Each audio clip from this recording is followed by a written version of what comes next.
नमस्कार. मी आत्ता जस्ट पुण्यामध्ये पोहोचलो आहे आणि हे मी पहाटे 6 वाजता निघलेलो आहे. तर आता बघूया, मी सकाळी दिवस होता. हे आलोय मी सोमाच्या रूमवरती. वा वा वा वा मॅडम चल. अरे बापरे, काय म्हणली? Good morning. गणपती बाप्पा मोरया.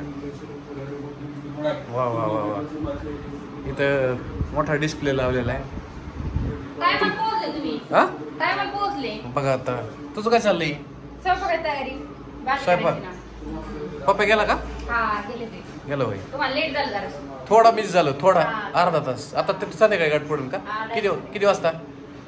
6:30 ला 6:45 पर्यंत. 7 पर्यंत. बरं. वा वा वा वा. डॉन उठलेत. हा आत्ता होय. मला कळलं नाही तू आला. तू आता लावलं ना शूटिंग. मी पारूस झालोय आता. तुला रात्री तू काय म्हणला होता? काय जिम मारून दिलं काय? तुला जिम नाही का? अरे पण मी जर 5 वाजता जर तिथं आलो, तुझं लॉजिक सांगतो, आणि 7:30 पर्यंत गाडी चाललेली, एक तर मी त्या तुळापूर पासूनच माझं कंबर असं करी झटके आणि आलो इथं. काय फायदा जर तुला गाडी बसून 2 तास? अरे 120 किलोमीटर 2.5 तास गाडी नॉन स्टॉप गाडी बसणं डोक्यात आहे. किती वेळा येतोय? तुझं वेगळं आहे, तुझ्या शरीराला सगळं पचत आहे, मला पचत नाही सध्या काही. पचायचं काही संबंध नाही. म्हणजे काय म्हणलं होतं, रात्रीचा कोणताच हुशार माणूस रात्रीचा प्रवास करू शकत नाही. 6च्या नंतर घराच्या बाहेर. आमचा विषय काय होता? आदित्य अनोने सोबत गाडी वाजता तर मी येणार होतो. विषय आदित्य अनोनेचा नाही, विषय कुणाचाच नाही. आपली गाडी पळती का? पळती 70-80 मी पळती. तिथे डोंगराच्या मध्ये जर बंद पाडला तर कुणाला फोन करणार? फोन करायला आम्हाला आमच्याकडे फक्त काय होतं माहिती का?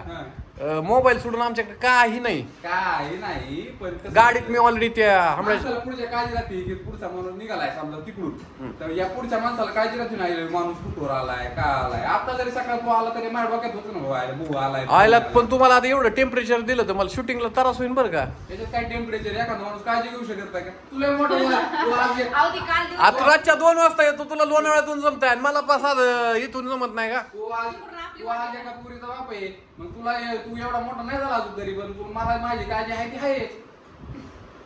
तिचा चुलता बी रातच्या 2 वाजता हेड होतं, तिला बी वाटतं माझा चुलता 2 वाजता आहे ना, मोकळा हिंडत नाही. त्याच्या मागे 4 जण असतील तर बाबा घेऊन सांभाळून. माया मागा आणून सारखा 80 किलोचा माणूस होता, तेव्हा ऍडजस्ट होऊ शकत. अरे पण माझ्या बरोबर 4 व्हीलर होत्या, 2-3 गाड्या सोबत होत्या माझ्या पाठीमागे. आम्हाला काय असं एकट्याला सुटीत नाही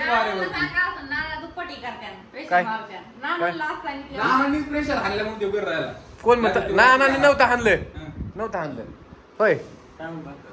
मी काय म्हणलं, तुम्ही 2 वाजता येता कसं आलो? किती जण मोठा आले आपल्याला? रोज नाही. तो परभणीतून किती वाजता गेला तू? रातचा एक दिवस शिर्डीला जायचं होतं, ते किती वाजता जाणार आहे? रातच्या 12ला जाणार आहे. काका काय म्हणत होते? आज विजयला सोबत नाही म्हणत होते. कोणाला? हो म्हणलं येऊ, म्हणला विजय यायचा. हा मग सोपं आहे काय? ऑर्डर सोडली. कुणी? आम्ही बांध ठेवलंय आम्ही. त्याला मुंबईला ऑर्डर आली ती सोडून दिली. लांब होती मग ऑर्डर. काय कुठं होती? मुंबईत कुठं होती? अलीकडेच होती. जायचं नाही हिंडून यायचं. काय बनवलंय? जाऊन दे, आपलं खाया प्यायला बनवा. लई वांग होय. वा वा वा वा. खाऊन गेलंय कोणतरी. गरम फक्त खायला आलाय. मग शूटिंग करायची, मस्त ऍक्टिंग करायची. तो नाही ठरवायचं हे घ्यायचं की नाही घ्यायचं. मी सांगा नाही राहणारच पाहिजे. तू मला रस्त्या उघडा जरी पडविलं ना तरी मी नाहीच म्हणता येणार नाही. काय तरी असं म्हणेन लॉजिक केलं. रडलंच पाहिजे तो. रडवायची वय मला. नाही रडायचं नाही तुला. तू सांगतोय ऍक्टिंग म्हणलं की तुला सगळंच करणं भाग आहे. बरं करीन. काय म्हणशील ती करीन.